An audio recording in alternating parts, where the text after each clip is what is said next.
حیدرآباد میں وفاقی حکومت کی جانب سے 9 جولائی تک سی این جی کی بندش کے بعد حیدرآباد سے اندرون شہر اور دیگر شہروں میں جانے والی ٹرانسپورٹ بند ہو گئی۔ ٹرانسپورٹ مالکان کا کہنا تھا کہ 29 جون کو 10 دن کی بندش کے بعد سی این جی پمپ کھلنے تھے، مگر اب وفاقی حکومت نے 9 جولائی تک سی این جی پمپ مزید بند کر دیے ہیں۔ سی این جی نہ ملنے کے باعث گاڑیاں اڈوں پر کھڑی ہیں۔ پیٹرول پر گاڑیاں چلائیں تو مسافر کرایہ پورا نہیں دیتے۔ وزیر اعظم سے اپیل ہے کہ سی این جی پر بندش ختم کی جائے۔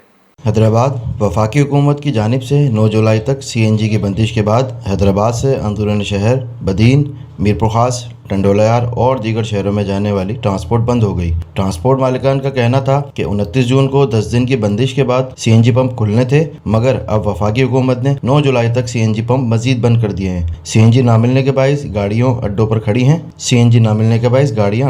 ہیں۔ پیٹرول پر گاڑیاں چلائیں تو مسافر کرایہ پورا نہیں دیتے۔ روز مسافروں سے جھگڑا ہوتا ہے۔ وزیر اعظم سے اپیل ہے کہ کورونا کے باعث ویسے ہی پریشان ہیں، سی این جی پر بندش ختم کی جائے۔ کیمرہ ٹیم کے ساتھ تنویر احمد، سٹی نیوز، حیدرآباد۔